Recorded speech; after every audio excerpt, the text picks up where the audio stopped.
Vamos dar seguimento ao nosso curso de Direito Constitucional para a reta final, né? Polícia Civil da Paraíba, cargo de delegado, e também para quem vai prestar o concurso para agente e escrivão de polícia. Pois bem, vimos na última aula o tema chamado federalismo, né? Conhecemos a nossa forma de Estado, nossa forma de governo, nosso regime democrático, e vimos que uma das grandes características do federalismo é justamente a autonomia dos entes que estão que concentram, né, o poder repartido dentro de um território. A gente construiu muito, batemos muito em cima dessa ideia, que o cerne do federalismo é um poder autônomo dos entes que integram a República Federativa do Brasil, de modo que essa república é um ente soberano que representa o Brasil na ordem internacional. E vimos que dentro do nosso território vigora a autonomia dos entes federados, né? União, estados, Distrito Federal e municípios, todos autônomos. Também vimos que uma marca desse federalismo é o autogoverno, a autoadministração e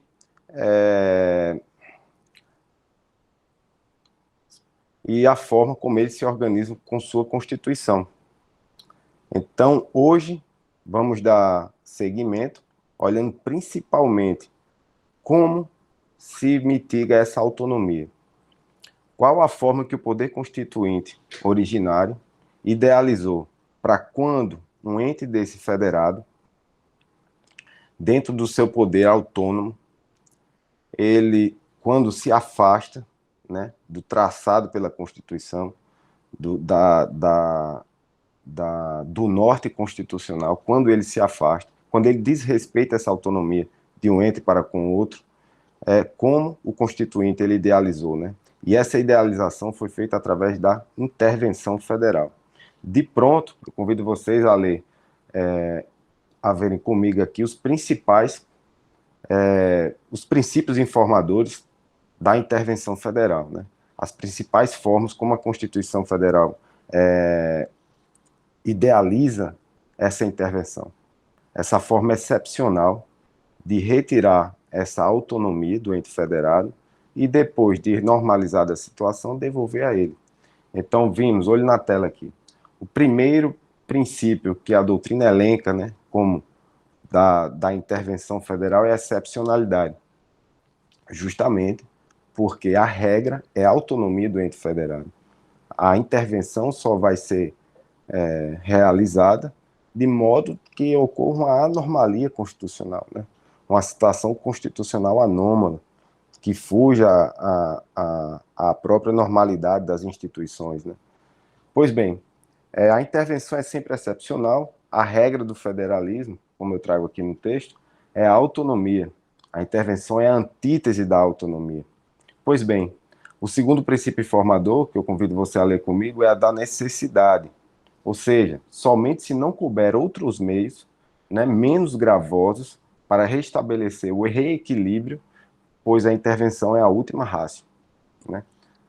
Próximo é a taxatividade, ou seja, somente em situações previamente estabelecidas na Constituição Federal, somente naquelas hipóteses, é que pode ocorrer a intervenção, seja da União nos estados, seja no estado e no município.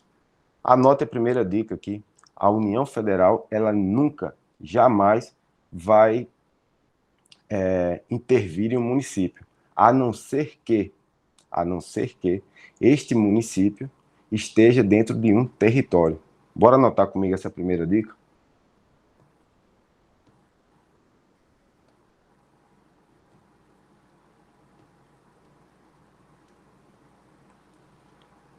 Uma primeira dica para você, valiosa, que pode resolver com uma questão de prova tranquilamente.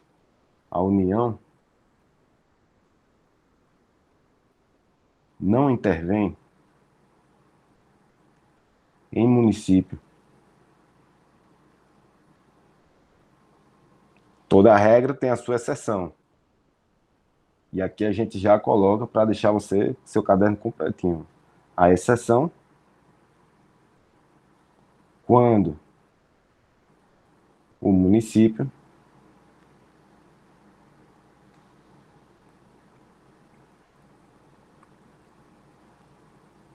em território federal. Território. Esse conceito de território, que é nada mais nada menos que uma autarquia territorial, nós vimos exaustivamente na outra aula, trata-se de, nas palavras do professor Bernardo, de um filhote da União. Ele não é considerado um ente federado, já vimos isso bastante vezes. Basta a simples leitura do artigo 18, que lá só vai ter União, Estados, Distrito Federal e municípios, certo?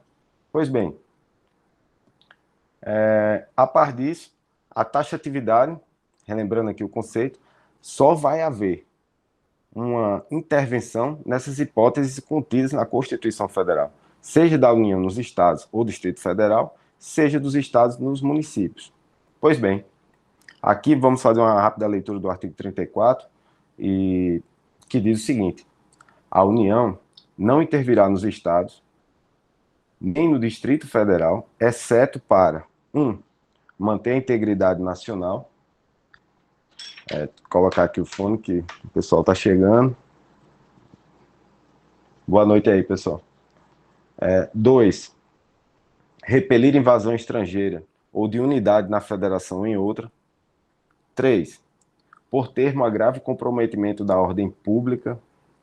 4. Garantir o livre exercício de qualquer dos poderes da unidade da federação. 5. Reorganizar as finanças da unidade da federação que suspender o pagamento da dívida fundada por mais de 2 anos consecutivos, salvo motivo de força maior. Letra B. Deixar de entregar aos municípios receitas tributárias fixadas nesta Constituição, dentro dos prazos estabelecidos em lei. 7. Prover execução de lei federal ou de ordem judicial. 8. Assegurar a observância dos seguintes princípios constitucionais sensíveis. Vamos lá. Forma republicana, sistema representativo e regime democrático. Direitos da pessoa humana. Autonomia municipal. Prestação de contas da administração pública direta e indireta. E letra E. Aplicação do mínimo exigido da receita resultante de impostos estaduais, compreendidas a proveniente de transferências da manutenção e de ensino, e nas ações e serviços públicos de saúde. Pessoal, aqui eu vou trazer um primeiro alerta para vocês, que jamais, em hipótese nenhuma, confundir isso aqui com o previsto no artigo 60, parágrafo 4º da CR de 88. Vamos até ela. Sei que vocês já estão com a Constituição aberta, né? Então vamos lá. O artigo 60, parágrafo 4º, ele traz as hipóteses de cláusulas pétreas, né? Ainda vamos ver na aula de poder constituinte, mas reza a lenda que o constituinte, quando idealizou essas cláusulas pétreas, ele colocou um núcleo intangível que jamais poderia ser modificado, não podendo sequer uma emenda tendente a abolir. Vejam só, não será objeto de deliberação a proposta de emenda tendente a abolir forma federativa de Estado, voto direto, secreto, universal e periódico, separação dos poderes, os direitos e garantias individuais. Vejam bem, o seu examinador, ele é expert, ele adora, ele chega, vai rindo para a prova, tentando colocar os incisos desse parágrafo 4º do artigo 60, confundindo com esse inciso 7 e alíneas. Então, vejam bem, em um ou em outro caso, vocês têm que isso aqui decorado, né? Forma federativa de Estado, direitos da pessoa humana, voto direto, secreto, universal, periódico, direitos e garantias individuais. Que é isso? Cláusula pétrea. Do outro lado, aí a primeira, ele vai tentar colocar aqui, ó, forma federativa, ou vai querer colocar como cláusula pétrea, forma republicana de Estado. Essa é a principal que ele tenta confundir. Dê uma grifada aí, ó. Forma republicana, direitos da pessoa humana. Coloquem também essa daqui, ó, autonomia municipal, muito importante. Vou trazer um alerta 2 aqui para você, um segundo alerta. Nessa autonomia municipal, o que ocorre?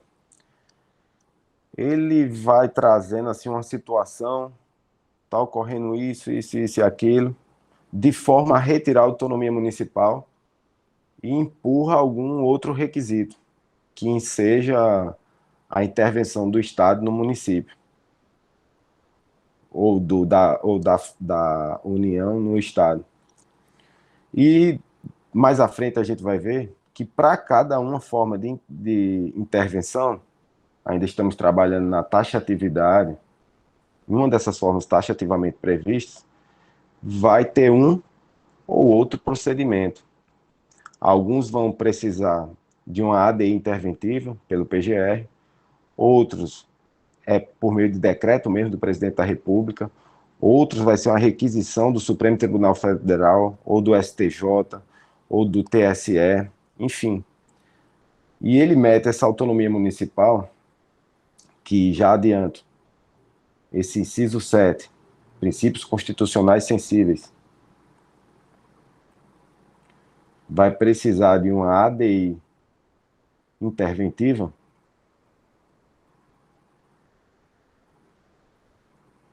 cujo legitimado é o PGR, ele vai jogar isso aqui e vai dar outra forma de procedimento.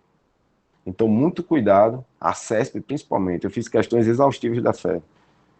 Ela joga essa autonomia municipal, passando assim no texto, bem despercebido, e vai dar outra forma de procedimento. Então, olhem com cuidado esse dispositivo. Pois bem, finalizando aqui a taxatividade, o rol taxativo é porque não há outras hipóteses. Leiam isso aqui exaustivamente. Véspera de prova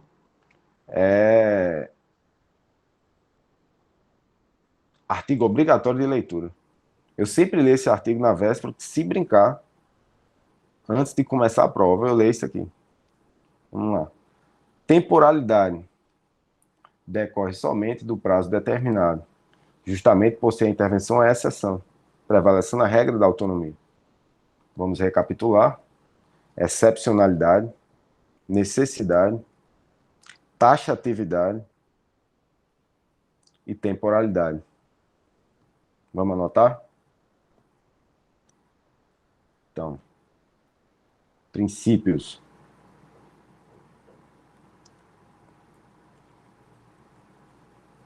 Taxatividade,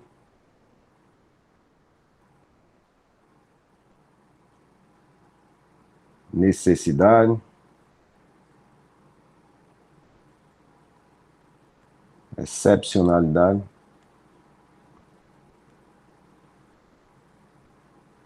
e temporalidade. Pessoal, desses princípios aqui, a gente vai formar o conceito, né?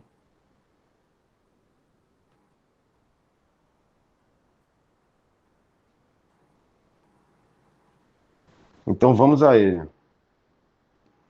Conceito apresentado pelo professor Bernardo Gonçalves.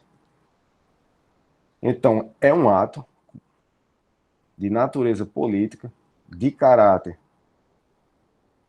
excepcional, pautado pela necessidade, que consiste na supressão temporária da autonomia de um ente em virtude de hipóteses taxativamente previstas na Constituição, por prazo adequado. Então, a regra é, tão logo acabe a situação constitucional anômala, você devolve a autonomia ao ente. Tranquilo? Próximo. Visto, ainda que rapidamente, as situações taxativas de intervenção federal, vamos à parte um pouco mais chatinha, um pouco mais detalhado, que já vos digo, é interessante você pegar o artigo 36, principalmente, que vai trazer essas hipóteses de procedimento, e façam uma tabela, façam um link, um mapa mental, mastiguem direitinho. Essa tabela aqui já pode ajudar, mas é interessante você olhar isso aqui e, como dizia o professor, se deliciar na lei, né? Apreciar devagarzinho, até mesmo para ir criando uma memória ativa desses procedimentos, certo? Essa tabela vai ajudar a gente a apresentar a vocês, mas fica como lição de casa. É assim que vocês vão aprender. Pegar esse artigo 36, ver os casos direitinho e ir montando um quebra-cabeça em casa. É assim que se estuda, estudativo, pessoal. Não fica só na passividade, não. Vamos lá. Procedimentos que envolvem a intervenção. No artigo 34, incisos 1, 2, 3 e 5, vamos lê-los.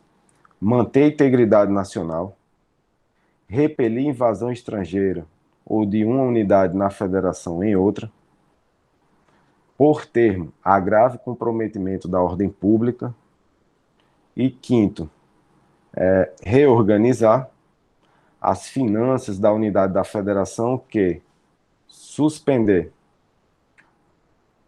o pagamento da dívida fundada por mais de 2 anos consecutivos,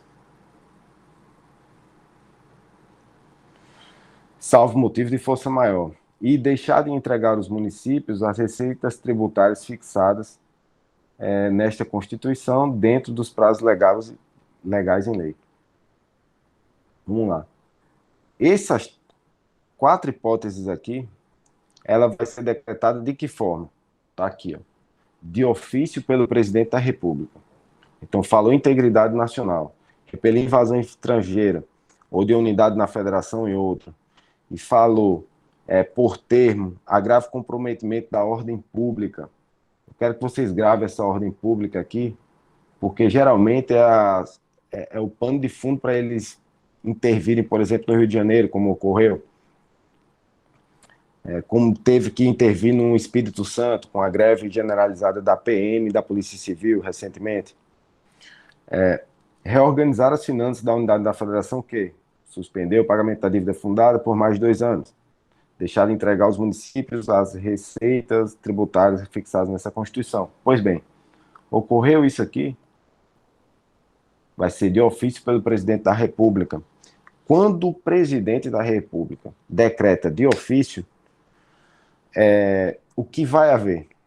Um controle político do Congresso Nacional, que vai precisar aprovar a intervenção. Vai ver se aquilo está sendo necessário, taxativo, temporal e excepcional, de acordo com os princípios que a gente viu. É sem provocação de ninguém, basta o presidente decretar. Ato político voluntário, bastando a simples exposição de motivo. Então, a parecer dos órgãos do Conselho da República e do Conselho da Defesa, que são meramente opinativos.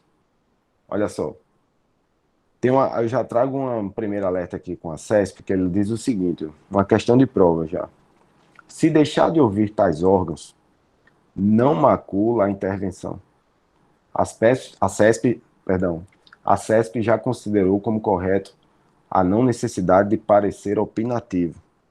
Então não se assuste se na sua prova tiver o presidente da República decretou intervenção federal no estado A, está completamente comprometido à ordem pública, porém deixou de ouvir o Conselho da República e o Conselho da Defesa. Certo ou errado? CESP. CESP está certo. Porque a banca entende que é um parecer meramente opinativo. Certo?